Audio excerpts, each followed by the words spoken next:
जय हिंद दोस्त। आज के इस सेशन में हम लोग बिहार पुलिस कांस्टेबल का टेस्ट सीरीज 3 पर डिस्कस करने वाले हैं। इससे पहले आपका 2 टेस्ट सीरीज कंप्लीट कराया जा चुका है। जितने भी लोग 2 वीडियो नहीं देखे हुए हैं, जिसका लिंक डिस्क्रिप्शन में डाल दिया गया है, वहां से आप लोग जाकर देख सकते हैं।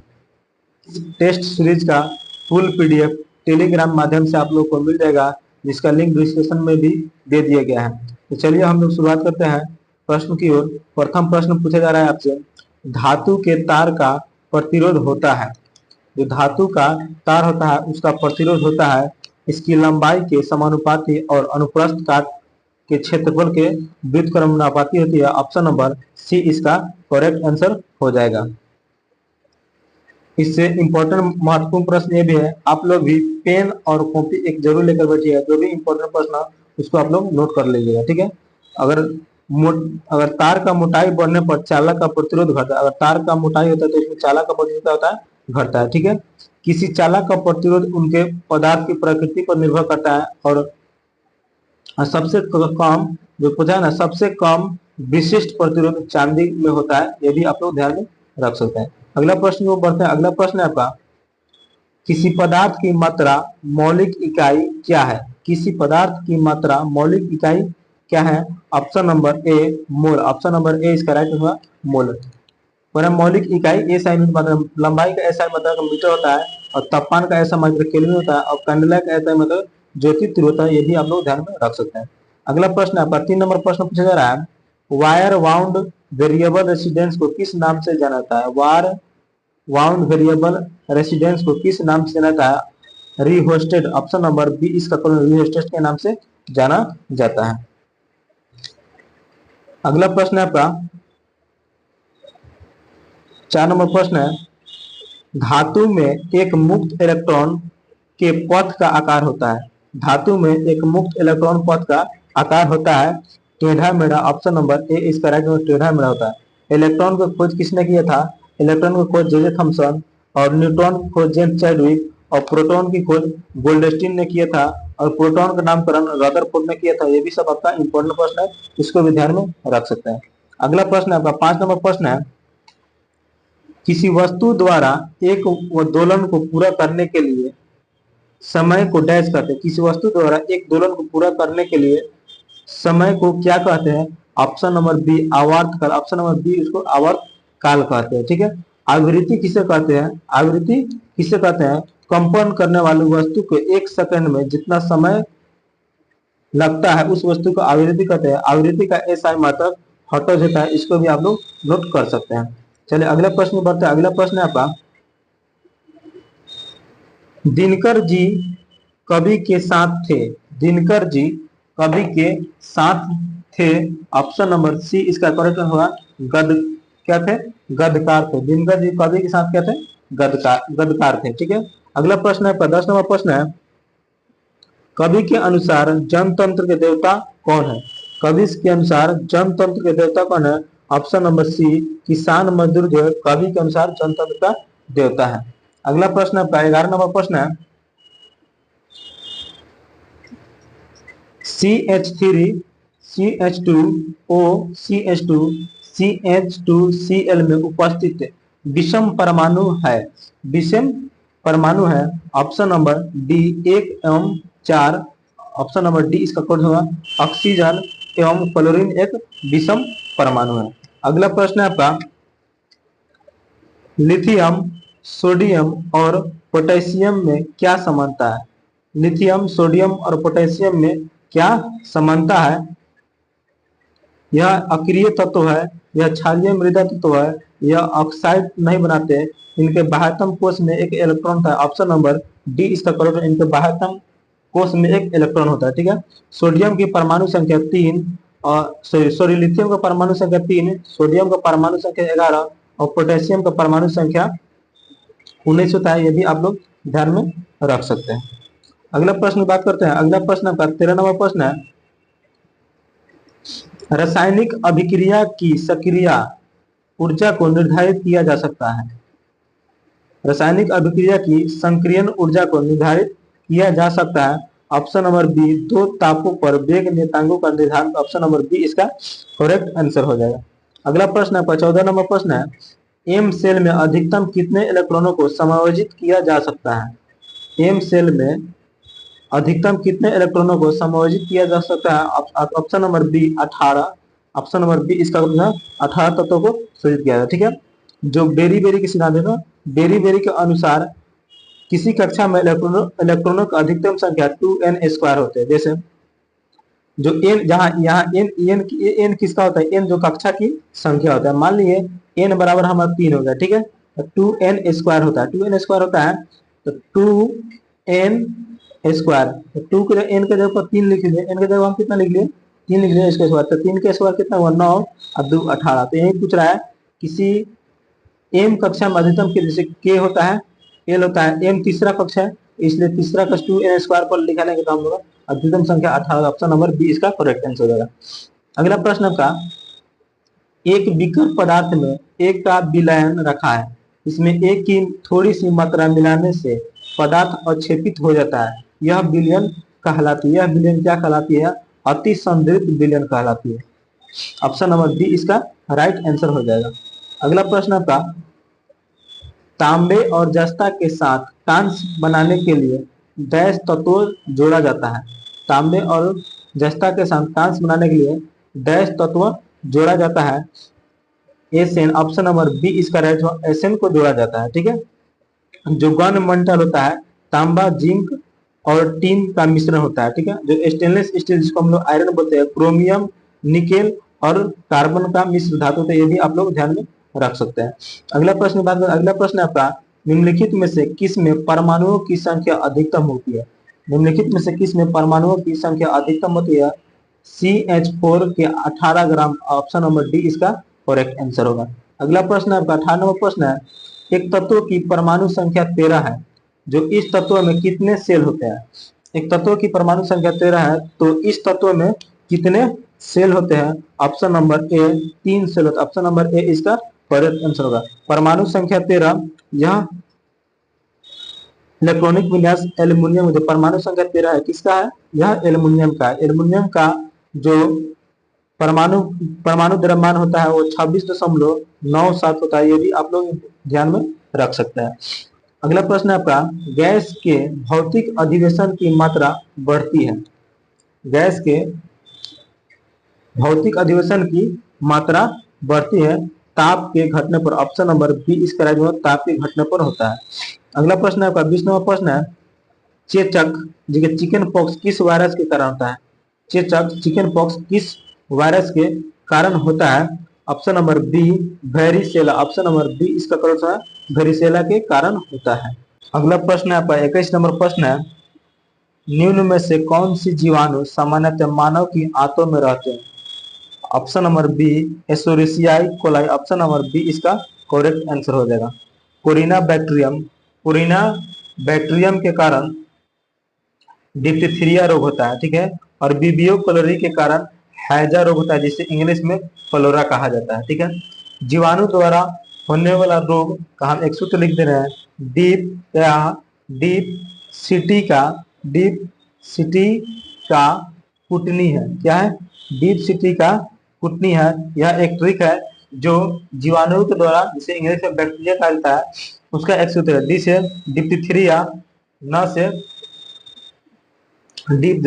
डी से डिप्थीरिया, प से प्लेग, सी से सिफिलिस, टी से टिटनेस, का से काली खांसी, पू से कुष्ठ रोग, टी से टाइफाइड या टीबी, और नी से निमोनिया, है से हैजा। ये सब आपका बैक्टीरिया के द्वारा होने वाला रोग है, जिस जीवाणु द्वारा होने वाला रोग है।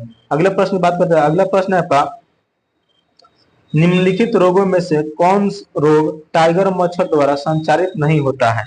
निम्नलिखित रोगों में से कौन सा रोग टाइगर मच्छर द्वारा संचारित नहीं होता है। जापानी एंसेफेलाइटिस। ऑप्शन नंबर डी इसका करेक्ट आंसर है। अगला प्रश्न है आपका, निम्न में से कौन सा मस्तिष्क का सबसे बड़ा हिस्सा है। निम्न में से मस्तिष्क का कौन सा सबसे बड़ा हिस्सा है। अब सेरिब्रम। ऑप्शन नंबर बी इसका करेक्ट आंसर है। अगला प्रश्न है आपका, ऐसे जंतु जो जिसके अंदर बाह्य जीन्स प्रवेश कराई जाती है उसे कहते हैं ट्रांसजेनिक। ऑप्शन नंबर बी इसका करेक्ट आंसर हो जाएगा। अगला प्रश्न है आपका, कौन सा पक्षी उड़ नहीं सकता। कौन सा पक्षी उड़ नहीं सकता, ऑप्शन नंबर सी। एमू पक्षी है जो उड़ नहीं, ऑप्शन नंबर सी इसका करेक्ट आंसर हो जाएगा। 26 नंबर प्रश्न आपका, केंद्रक जिसे इंग्लिश में न्यूक्लियस के विभाजन की क्रिया को कहते हैं, केंद्रक को क्या कहा जाता है? कैरियोकाइनेसिस, ऑप्शन नंबर बी इसका करेक्ट है, कैरियोकाइनेसिस कहा जाता है। अगला प्रश्न की बात करते हैं। अगला प्रश्न आपका, रक्त लाप्ता एक है, रक्त लाप्ता एक है, अल्प रक्त, ऑप्शन नंबर बी इसका राइट आंसर। रक्त लाप्ता रोग विटामिन बी कारण का होता है, विटामिन बी कारक का रासायनिक नाम साइनोकोबालमीन होता है। अगला प्रश्न 28 नंबर प्रश्न है, प्रोटीन की कमी से कौन सा रोग होता है? प्रोटीन की कमी से कौन सा रोग होता है? क्वासियोकोर रोग, ऑप्शन नंबर बी इसका क्वासियोकोर रोग होता है। अगला प्रश्न की बात करें, अगला प्रश्न है 29वां प्रश्न है, श्लेष्मा झिल्ली की सूजन को डैश कहा जाता है? जो श्लेष्मा झिल्ली होता है उसके सूजन को क्या कहा जाता है? ब्रोंकोटाइटिस, ऑप्शन नंबर ए इसका करेक्ट आंसर हो जाएगा। अगला प्रश्न है, निम्नलिखित में से कौन सा एक वायु प्रदूषण से संबंधित नहीं है? निम्नलिखित में से कौन सा एक वायु प्रदूषण से संबंधित नहीं है? यूट्रोफिकेशन, ऑप्शन नंबर सी इसका करेक्ट हुआ है, यूट्रोफिकेशन।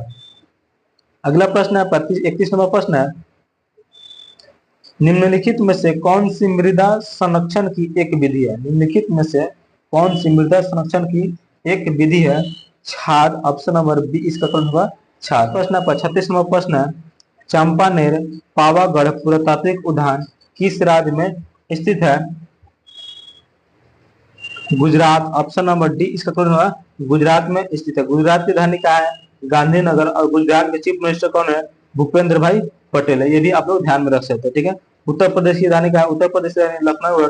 और उत्तर प्रदेश में लोकसभा सीटों की संख्या 80 है। और उत्तर प्रदेश की जो सीएम कौन है? सीएम योगी आदित्यनाथ है। राजस्थान राजस्थान राजस्थान की राजधानी क्या है? राजस्थान की राजधानी जयपुर। राजस्थान के सीएम कौन है? ये और भजन लाल शर्मा है। और मध्य प्रदेश के मुख्यमंत्री कौन है? मोहन यादव है। राजस्थान में केवला देव राष्ट्रीय उद्यान है, ये भी आप लोग ध्यान में रख सकते हैं। अगला प्रश्न 37वां प्रश्न है, प्राक्प्रस्थि डैश में संकलित की गई थी? प्राक्प्रस्थि किसमें संकलित की गई? प्राक्प्रस्थि संस्कृत में संकलित की, ऑप्शन नंबर सी इसका राइट आंसर हो जाएगा। अगला प्रश्न है 38 नंबर प्रश्न है आपका, दिलवाड़ा और जारगा पर्वत चोटियां निम्नलिखित में से किस राज्य में स्थित है? दिलवाड़ा और जारगा पर्वत चोटियां निम्नलिखित में से किस राज्य में स्थित है? ऑप्शन नंबर सी राजस्थान में। ऑप्शन नंबर सी इसका करेक्ट है, राजस्थान में स्थित है। राजस्थान के चीफ मिनिस्टर कौन है? राजस्थान के चीफ मिनिस्टर भजन लाल शर्मा है। और मध्य प्रदेश के मोहन यादव है। और हरियाणा के कौन है? हरियाणा के याब सिंह सैनी कौन है? नयाब सिंह सैनी है। और गुजरात कौन है? गुजरात के मुख्यमंत्री कौन है? भूपेंद्र भाई पटेल। ये सब करंट का है, इसको भी आप लोग ध्यान में रख सकते हैं। और अगला प्रश्न है आपका 39वां प्रश्न है, चुनाव के समय राजनीतिक दलों और चुनाव लड़ने वाले उम्मीदवारों द्वारा अनुपालित किए जाने वाले मानदंडों और दिशा निर्देशों का संकलन क्या कहलाता है? आचार संहिता कहलाता है। ऑप्शन नंबर 20 का राइट आचार संहिता कहलाता है। आचार संहिता कब से कब लागू होता है? जब चुनाव की तारीख ऐलान किया जाता है वहां से लेकर और नतीजे आने तक आचार संहिता लागू रहता है, ठीक है। सबसे पहले आचार संहिता कहाँ बताया गया था? सबसे पहले 1960 में केरल के विधानसभा में बताया गया था। और आचार चुनाव का चर्चा संविधान के भाग संख्या 15 में चर्चा है, जो अनुच्छेद आर्टिकल 324 से 329 था। कितना है? 329 है। अगला प्रश्न बात करें, अगला प्रश्न चलते हैं। 40वां प्रश्न है आपका, 712 ईस्वी में भारत पर हुए अरब आक्रमण का नेतृत्व डैश ने किया था? मोहम्मद बिन कासिम ने किया था। ऑप्शन नंबर बी इसका करेक्ट आंसर, मोहम्मद बिन कासिम ने किया था। बख्तियार खिलजी जो था 1199 ईस्वी में नालंदा विश्वविद्यालय में आग लेखा दिया, ठीक है। और तख्ते ताउस जो मयूर सिंहासन वाला अंतिम मुगल शासक था नसरुद्दीन मोहम्मद शाह। अगला प्रश्न की बात, अगला प्रश्न है आपका 42 नंबर प्रश्न है, हड़प्पा सभ्यता के अन्य शहरों के विपरीत धौलावीरा शहर को डैश भागों में विभाजित किया था? प्रत्येक भाग विशाल पत्थर की दीवारों से घिरा होता, 3 भागों में विभाजित किया। ऑप्शन नंबर सी इसका करेक्ट हुआ 3 भागों में विभाजित किया गया। धौलावीर कहाँ स्थित है? धौलावीर जो गुजरात के कच्छ के रण में स्थित है, ये भी आप लोग ध्यान में रख सकते हैं। अगला प्रश्न है आपका, 13वीं और 14वीं शताब्दी के दौरान पंजाब में निम्नलिखित में से कौन सी जनजाति का प्रभुत्व थी? कौन सी जनजाति का प्रभुत्व थी? खोखर जनजाति। ऑप्शन नंबर ए इसका राइट, खोखर जनजाति का प्रभुत्व थी। अगला प्रश्न है 44वां प्रश्न है, जैन धर्म के 24वें और अंतिम तीर्थंकर वर्धमान महावीर का जन्म 6ठी शताब्दी ईसा पूर्व में हुआ था। Option number A Bihar. Option number A इसका राइट, बिहार में हुआ था। बिहार में कहा हुआ था? बिहार में वैशाली के निकट कुंडग्राम में। कब हुआ था? 540 ईसा पूर्व में हुआ था। और इनके पिता का नाम सिद्धार्थ, जो ज्ञानत्रिक क्षत्रियों के संघ के प्रधान थे, और इनकी माता का नाम त्रिशाला थी। और जो त्रिशाला जो लिच्छवी गणराज के प्रमुख चेटक की बहन थी, और इनके पत्नी का नाम यशोदा है। ये भी आप लोग ध्यान में रख सकते हैं। अगला प्रश्न है 45वां प्रश्न है, कुव्वत उल इस्लाम मस्जिद कहाँ स्थित है? कुव्वत उल इस्लाम मस्जिद कहाँ स्थित है? दिल्ली में स्थित। ऑप्शन नंबर बी इसका राइट हुआ, दिल्ली में स्थित है। जो कुव्वत उल इस्लाम मस्जिद का निर्माण किसने कराया था? कुतुबुद्दीन ऐबक ने कराया था, जो गुलाम वंश के प्रथम शासक थे। और अजमेर में 2.5 दिन का झोपड़ा किसने बनाया था? कुव्वत उल इस्लाम मस्जिद नहीं बनवाया था। कुछ महत्वपूर्ण मस्जिद और उसका स्थान का नाम बता रहा है, आप लोग नोट कर सकते हैं। जैसे मक्का मस्जिद। मक्का मस्जिद कहाँ है? हैदराबाद में। ताज उल मस्जिद कहाँ है? भोपाल में है। बड़ा इमाम बाड़ा कहाँ है? लखनऊ में। जामे मस्जिद कहाँ है? आगरा में है। नगीना मस्जिद आगरा में है। हजरतबल मस्जिद जम्मू और कश्मीर में। ये सब आपका इंपॉर्टेंट मस्जिद है जो एग्जाम में बार बार पूछा जाता है, इसको भी आप लोग ध्यान में रख सकते हैं। अगले प्रश्न बढ़ते हैं। अगला प्रश्न आपका, निम्नलिखित में से कौन सा शहर विजयनगर के मध्यकालीन हिंदू राज्य से संबंधित अपने खंडहरों के लिए प्रसिद्ध है और इसे विश्व विरासत स्थल घोषित किया है? Option number B Hampi. Option number B इसका राइट आंसर हम्पी हो जाएगा। हम्पी को 1986 ईस्वी कब 1986 ईस्वी में विश्व विरासत स्थल में घोषित किया गया था। विजयनगर साम्राज्य की कहाँ राजधानी कहाँ थी? विजयनगर साम्राज्य की राजधानी हम्पी ही थी, ठीक है। और विजयनगर का शाब्दिक अर्थ होता है जीत का शहर। और विजयनगर की स्थापना 1336 में 2 भाइयों ने, हयेर एवं बुका ने किया था। अगला प्रश्न है 47वां प्रश्न है, अकबर के दरबार में नवरत्न में शामिल महेश दास निम्न में से किस नाम से लोकप्रिय थे? जो महेश दास था उसका बचपन का नाम क्या था? Option number A right answer Birbal. Option number A इसका राइट आंसर बीरबल। अकबर ने ही कब? अकबर ने ही 1582 इसमें दीन ए इलाही धर्म चलाया था। अगला प्रश्न बता, अगला प्रश्न है 45वां प्रश्न है, मोहनजोदड़ो में मिले महास्नानागार को डैश की परत चढ़ाकर जलरोधी बनाया गया था? ऑप्शन नंबर ए बिटुमिन का परत चढ़ाकर बनाया गया था, ठीक है। सिंधी भाषा में, कौन सा भाषा में? सिंधी भाषा में मोहनजोदड़ो का शाब्दिक अर्थ होता है मृतको कटीला। मोहनजोदड़ो का खोज 1922 ईस्वी में दखलदास मुखर्जी के द्वारा किया गया था। ये भी आप लोग ध्यान में रख सकते हैं। अगला प्रश्न आपका, भीमा देवी को समर्पित प्राचीन मंदिर कहाँ स्थित है? जो भीमा देवी को समर्पित मंदिर है वो कहाँ स्थित है? Indore Haryana. Option number D इसका करेक्ट आंसर हो जाएगा। अगला प्रश्न आपका 50 नंबर प्रश्न है, भारत के किस राज्य में मणिकाय वंश का शासन था? भारत के किस राज्य में मणिकाय वंश का शासक था? त्रिपुरा राज्य। ऑप्शन नंबर ए इसका त्रिपुरा राज्य में संबंध है, ठीक है। त्रिपुरा को कब? त्रिपुरा को 1956 ईस्वी में भारतीय गणराज्य में सम्मिलित किया गया था। ये भी आप लोग ध्यान में रख सकते हैं, ठीक है।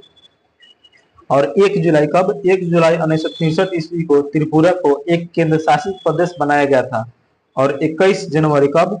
21 जनवरी 1972 कब? 21 जनवरी 1972 ईस्वी में त्रिपुरा भारत का एक पूर्ण राज्य का दर्जा बन गया।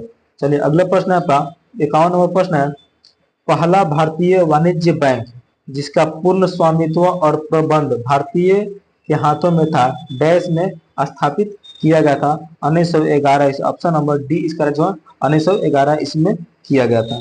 1911 में स्थापित कब? 1911 में स्थापित सेंट्रल बैंक ऑफ इंडिया पहला भारतीय वाणिज्य बैंक था जिसका पूर्ण स्वामित्व और प्रबंधन भारतीयों के हाथ में था, ठीक है।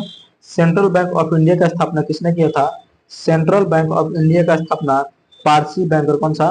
पारसी बैंकर सर सोराबजी पोचनखानवाला ने किया था। ठीक है। सेंट्रल बैंक का सबसे पहला अध्यक्ष कौन था? फिरोज शाह मेहता था। और भारत का पहला वाणिज्यिक बैंक और जिसे अवध कमर्शियल बैंक 1881 में फैजाबाद में स्थापित किया गया था। ये भी आप लोग ध्यान में रख सकते हैं। अगला प्रश्न का 52 नंबर प्रश्न है, 2011 की जनगणना के अनुसार निम्नलिखित में से किस राज्य का जनसंख्या घनत्व 800 से अधिक था? किस राज्य की जनसंख्या 800 घनत्व से अधिक था? ऑप्शन नंबर बी, केरल राज्य का घनत्व सबसे अधिक था। अगला प्रश्न है आपका 53 नंबर प्रश्न है, भारत सरकार ने केंद्रीय ग्रामीण स्वच्छता कार्यक्रम CRSP का शुभारंभ किस वर्ष किया? किस वर्ष किया? ऑप्शन नंबर डी 1986 में किया। ऑप्शन नंबर डी इसका राइट आंसर है। ठीक है।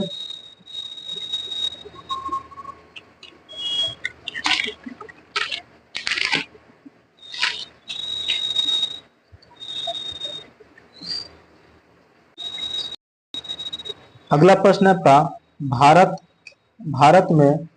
भारत में चुनाव सुधारों के संदर्भ में वीपैट में टी का क्या अभिप्राय है? वीपैट में टी का क्या अभिप्राय है? ट्रेल। ऑप्शन नंबर डी इसका राइट है, ट्रेल है। ठीक है। वीपैट का पूरा फुल नेम वीपैट का पूरा full name voter verifiable paper audit trail होता है। ठीक है। सर्वप्रथम मशीन का डिजाइन कब किया गया था? 2013 में किया गया था और इसका प्रयोग सर्वप्रथम 2013 में नागालैंड के विधानसभा उपचुनाव में किया गया था। अगला प्रश्न आपका, चेंजिंग इंडिया नामक पुस्तक के लेखक कौन है? चेंजिंग इंडिया नामक पुस्तक के लेखक कौन है? Manmohan Singh. Option number D इसका राइट है, मनमोहन सिंह। ठीक है। शशि थरूर, मैं हिंदू क्यों हूँ? ऑप्शन नंबर शशि थरूर का पुस्तक है मैं हिंदू क्यों हूँ। ठीक है। और सत्याग्रह नायक पुस्तक का नाम है बेनम। तो क्या नाम है? बेनम नाम है। ठीक है। अगला प्रश्न बात करते हैं। अगला प्रश्न है आपका,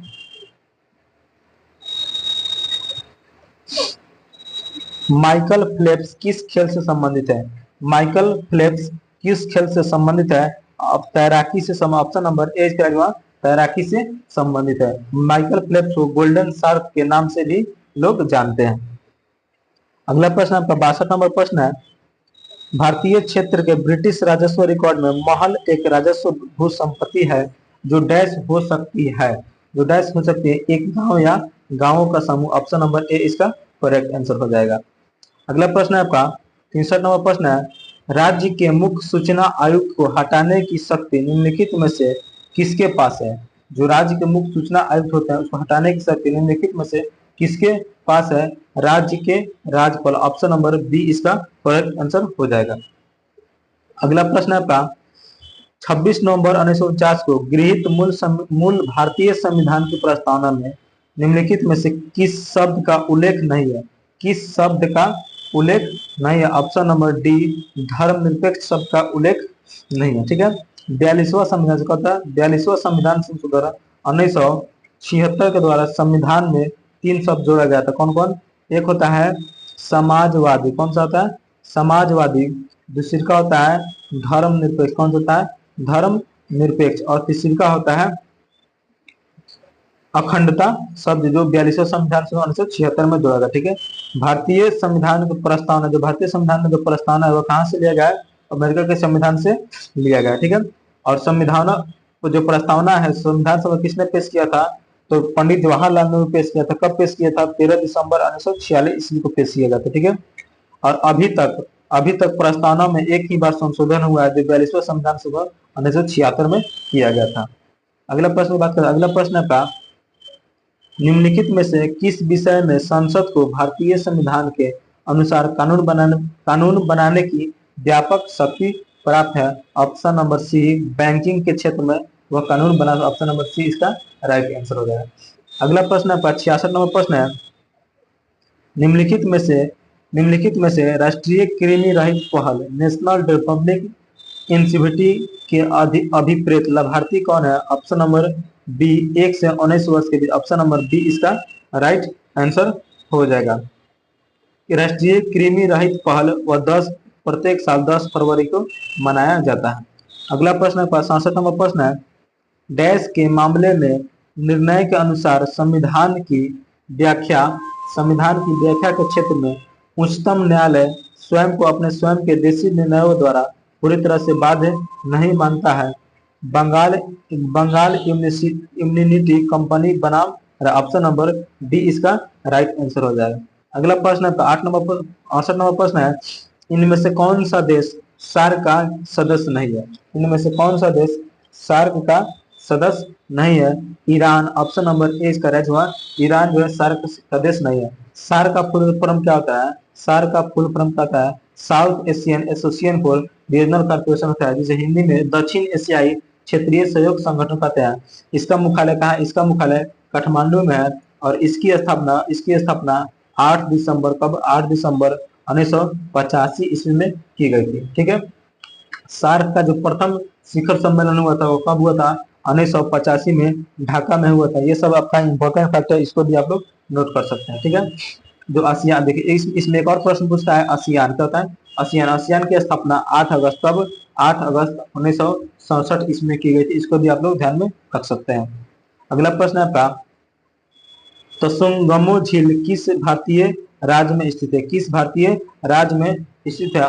सिक्किम, ऑप्शन नंबर डी इसका जो है सिक्किम में स्थित है। ठीक है, तसोंगमो झील को चांगू झील के नाम से भी जाना जाता है। ठीक है, और सिक्किम के जो महत्वपूर्ण झील है उसको भी आप लोग नोट कर सकते हैं। ठीक है, तसोंगमो झील, मेंचनो झील, कार्तिक झील, खेलो परी झील, समित झील, हरे झील, गुरु गुरुडोंग माट झील, ये सब आपका सिक्किम का प्रमुख झील है। इसको भी आप लोग याद रख सकते हैं। ठीक है, सिक्किम में आपको दो दर्रा देखने को मिलेंगे, नथुला दर्रा और जयलेपला दर्रा, ये भी आप लोग ध्यान में रख सकते हैं।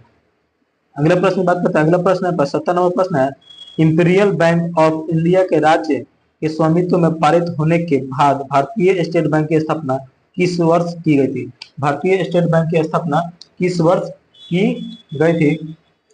1955, इस ऑप्शन नंबर बी इसका राइट हुआ। 1955 इसमें की गई। ठीक है, देखिए जो भारतीय स्टेट बैंक की स्थापना हुई वो किस कारण हुआ, कैसे हुआ, उसको हम इसी में आप लोग समझा। ठीक है, सबसे पहले बैंक ऑफ कलकत्ता, जो बैंक ऑफ कलकत्ता की स्थापना कब हुआ था? 1806 ईस्वी में हुआ था। ठीक है, जो बैंक ऑफ कलकत्ता है। ठीक है, और बैंक और बॉम्बे की स्थापना 1840 में हुआ था और बैंक ऑफ मद्रास की स्थापना 1843 ईस्वी में हुआ था। इन तीनों को मिलाकर 1921 कब? 1921 में इंपीरियल बैंक बनाया गया। ठीक, इन तीनों बैंकों को मिलाकर बाद में 1 जुलाई कब? 1 जुलाई 1955 ईस्वी को इंपीरियल बैंक ऑफ इंडिया का राष्ट्रीयकरण कर SBI नाम कर दिया गया। अगला प्रश्न की बात करें। अगला प्रश्न आपका 71 नंबर प्रश्न है, भारत की पंचवर्षीय योजनाएं डैश में प्रचलित योजनाओं के आधार पर तैयार की गई केंद्रीकृत आर्थिक और सामाजिक विकास कार्यक्रम थी। USSR, ऑप्शन नंबर बी इसका राइट आंसर होगा। ठीक है, भारत में योजना आयोग की स्थापना 15 मार्च 1950 में की गई थी और प्रथम पंचवर्षीय योजना की शुरुआत 1951 ईस्वी में की गई थी। ये भी आप लोग ध्यान में रख सकते हैं। ठीक है, और 1 जनवरी 2015 को योजना आयोग का नाम बदलकर नीति आयोग रख दिया गया। अगला प्रश्न आपका 72 नंबर प्रश्न है, श्रीलंका में गृह युद्ध कब समाप्त हुआ? जो श्रीलंका में गृह युद्ध हुआ था वो कब समाप्त हुआ? 2009 ईस्वी में। ऑप्शन नंबर ए इसका राइट आंसर हो जाएगा। श्रीलंका की राजधानी कहाँ है? श्रीलंका की राजधानी जयवर्धनपुरम कोटी है और श्रीलंका के रुपया श्रीलंकाई रुपया है। ग्राम सभा एक गांव के सभी लोगों की आम सभा है जिन्होंने डैश वर्ष की आयु में प्राप्त कर ली। ऑप्शन नंबर बी 18 वर्ष की प्राप्त कर ली। ऑप्शन नंबर बी इसका आंसर है। अगला प्रश्न है निम्नलिखित में से कौन सा पर्वतीय दर्रा भारत, चीन और म्यांमार की त्रिसंधि का निर्माण करता है? दीफू दर्रा, ऑप्शन नंबर ए इसका राइट होगा। दीफू दर्रा निर्माण करता है और दीफू दर्रा जो अरुणाचल प्रदेश में स्थित है। दीफू दर्रा कहाँ स्थित है? अरुणाचल प्रदेश में स्थित है। दीफू दर्रा और यंगआप दर्रा जो अरुणाचल प्रदेश में स्थित है। अगला प्रश्न है आपका 75 नंबर प्रश्न है, स्वतंत्र भारत की पहली नदी बांध इनमें से किस नदी पर बनाया गया? स्वतंत्र भारत की पहली नदी बांध इनमें से किस नदी पर बनाया गया है? दामोदर नदी। ऑप्शन नंबर सी इसका राइट होगा, दामोदर नदी पर बनाया गया है। इससे इंपॉर्टेंट प्रश्न ये भी जो अगर पूछेगा आपसे भाखड़ा नागल बांध किस नदी पर है सतलज नदी पर है, और इंदिरा इंदिरा गांधी बांध कहाँ पे है? सतलज और ब्यास, ये दोनों की नदी पर, ठीक है। और आपसे पूछेगा पोंग बांध किस नदी पर? तो यह ब्यास नदी पर। ये भी सब आपका इंपॉर्टेंट प्रश्न है, इसको भी आप लोग ध्यान में रख सकते हैं। अगला प्रश्न आपका 76 नंबर प्रश्न है, प्लूटो बौना ग्रह की खोज किसने की थी? जो प्लूटो है बौना ग्रह की खोज किसने की थी? Option number D, Clyde Tom bug ने, ऑप्शन नंबर डी ने खोज किया था। ऑप्शन नंबर डी इसका राइट आंसर हो जाएगा। जो आपका जॉन एडम्स और जोहान गाले ने, जॉन एडम्स और जोहान गाले ने वरुण ग्रह की खोज की थी, और विलियम आर्थर ने अरुण ग्रह की खोज की थी। ये भी आपका इंपॉर्टेंट प्रश्न है, इसको भी आप लोग ध्यान में रख सकते हैं। अगला प्रश्न आपका 77 नंबर प्रश्न है, कामेट, नमचा बरवा, गुरला मधनता निम्न में से किसके नाम है? निम्न में से किसके नाम है? ऑप्शन नंबर डी, हिमालय की पर्वत श्रेणी। ऑप्शन नंबर डी इसका जो हिमालय की पर्वत श्रेणी का नाम है। 78 नंबर प्रश्न है, पेसो किस देश की मुद्रा है? पेसो किस देश की मुद्रा है? अर्जेंटीना। ऑप्शन नंबर डी इसका जो अर्जेंटीना का मुद्रा है, ठीक है। अर्जेंटीना की राजधानी ब्यूनस आयर्स है, ठीक है। अब पंपास को अर्जेंटीना का हृदय स्थल कहा जाता है। और ब्राजील ब्राजील की मुद्रा क्या है? ब्राजील की मुद्रा ब्राजिलाई रियाल है, और मलेशिया की मुद्रा रिंगिट है, और दक्षिण अफ्रीका का मुद्रा रैंड है। ये सब आपका इंपॉर्टेंट प्रश्न है, इसको भी आप लोग नोट कर सकते हैं। अगला प्रश्न आपका 79 नंबर प्रश्न है, बिहार सरकार की संबल योजना किससे संबंधित है? बिहार सरकार की संबल योजना किससे संबंधित है? दिव्यांग जनों से संबंधित। ऑप्शन नंबर ए इसका राइट आंसर है। अगला प्रश्न आपका, विकास केंद्र उपागम किस योजना के अंतर्गत अपनाया गया? विकास केंद्र उपागम किस योजना के अंतर्गत अपनाया गया? चतुर्थ पंचवर्षीय योजना के अंतर्गत अपनाया गया था। चतुर्थ पंचवर्षीय योजना की अवधि कहां से कहां? 1969 से 74 तक थे। अगला प्रश्न आपका, निम्न में से किस अनुच्छेद के तहत भारत में कहीं भी सैन्य शासन को लागू किया जा सकता है? सैन्य शासन को लागू किया जा सकता है। ऑप्शन नंबर सी, अनुच्छेद 34। ऑप्शन नंबर सी इसका जवाब अनुच्छेद 34 को लागू किया जा सकता है। अनुच्छेद 72 में राष्ट्रपति के क्षमादान की शक्ति है, इसको भी आप लोग ध्यान में रख सकते हैं। अगला प्रश्न आपका, 44वें संविधान संशोधन 1978 ने भारतीय संविधान के किस अनुच्छेद को प्रभावित किया था? 44वें संविधान 1978 ने भारतीय संविधान को किस अनुच्छेद को प्रभावित किया था? अनुच्छेद संख्या 300A। ऑप्शन नंबर डी इसका करेक्ट आंसर हो जाएगा। अगला प्रश्न आपका, प्रवासी भारतीय सम्मान 2023 से किसे सम्मानित किया? राज सुब्रमण्यम। ऑप्शन नंबर ए, राज सुब्रमण्यम को सम्मानित किया गया। ऑप्शन नंबर ए इसका करेक्ट आंसर होगा। प्रवासी भारतीय दिवस कब मनाया जाता है? वह 9 जनवरी को प्रवासी भारतीय दिवस मनाया जाता है। अगला प्रश्न आपका, फिल्म अफेयर पुरस्कार 2023 में सर्वश्रेष्ठ अभिनेता का पुरस्कार किसने जीता है? सर्वश्रेष्ठ अभिनेता का पुरस्कार किसने जीता है? राजकुमार राव। ऑप्शन नंबर सी इसका करेक्ट होगा, राजकुमार राव ने जीता है। और फिल्म अफेयर पुरस्कार 2023 का सर्वश्रेष्ठ बेस्ट एक्ट्रेस किसने जीता है? वो आलिया भट्ट को मिला है। और सर्वश्रेष्ठ फिल्म बेस्ट गंगूबाई काठियावाड़ी को मिला है। ये सब आपका करंट क्वेश्चन है, इसको भी आप लोग ध्यान में रख सकते हैं।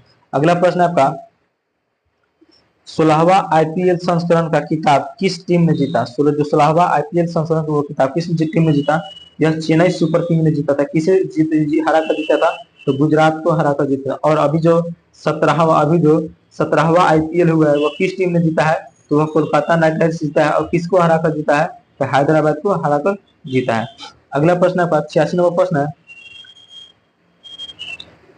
86 नंबर प्रश्न आपका, एशियाई हाथियों की आबादी और जनसंख्या की 2023 पर रिपोर्ट के अनुसार किस राज्य में हाथियों की संख्या सर्वाधिक है? किस राज्य में हाथियों की संख्या सर्वाधिक है? कर्नाटक राज्य में हाथियों की संख्या सर्वाधिक। ऑप्शन नंबर डी इसका राइट आंसर हो जाएगा। अगला प्रश्न आपका, भारत का पहला इको फ्रेंडली डेबिट कार्ड किस बैंक ने लॉन्च किया है? एयरटेल पेमेंट्स बैंक ने लॉन्च किया है। यह एयरटेल पेमेंट्स बैंक की स्थापना कब की गई थी? 2017 इसमें की गई थी। अगला प्रश्न आपका, जब एक बस ड्राइवर अचानक ब्रेक लगाता है तो यात्री आगे की ओर गिर जाते हैं, इसका क्या कारण है? गति का जड़त्व। ऑप्शन नंबर सी इसका गति के जड़त्व के कारण गिर जाता है। गति के जड़त्व के कारण 3 उदाहरण और है जो हम बोल रहे हैं, उसको भी आपको नोट लंबी कूद लगाने के लिए दौड़ना, ठीक है। चलती गाड़ी से उतरने पर गाड़ी की दिशा में कुछ दूर चलना पड़ता है। बस या ट्रेन में ब्रेक लगने पर बैठा यात्री आगे की ओर झुक जाता है। यह सब गति के जड़त्व का उदाहरण है। अगला प्रश्न है, विद्युत हीटर का एलिमेंट निम्नलिखित में से किस मिश्र धातु का बना होता है? विद्युत हीटर का जो एलिमेंट होता है वह किस धातु का बना होता है? नाइक्रोम का बना होता है। ऑप्शन नंबर ए इसका करेक्ट आंसर हो जाएगा।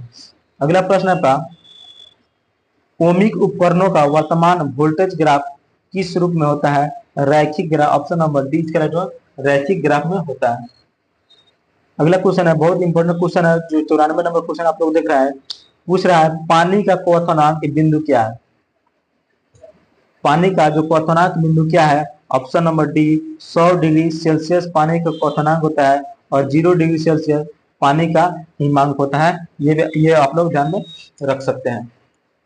अगला प्रश्न है, 95वां प्रश्न है, हाइड्रोकार्बन परिवार का प्रत्येक सदस्य पिछले सदस्य से डैश समूह द्वारा अलग होता है। पिछले डैश समूह से अलग होता है मेथिनीन। ऑप्शन नंबर डी मेथिनीन के कारण अलग होता है। मीथेन का सूत्र कहते हैं, मीथेन का सूत्र CH4 होता है और इथेन का सूत्र C2H6 होता है। प्रोपेन का सूत्र C3H8 होता है और ब्यूटेन का सूत्र C4 और H10 होता है। ये आप लोग ध्यान में रख सकते हैं।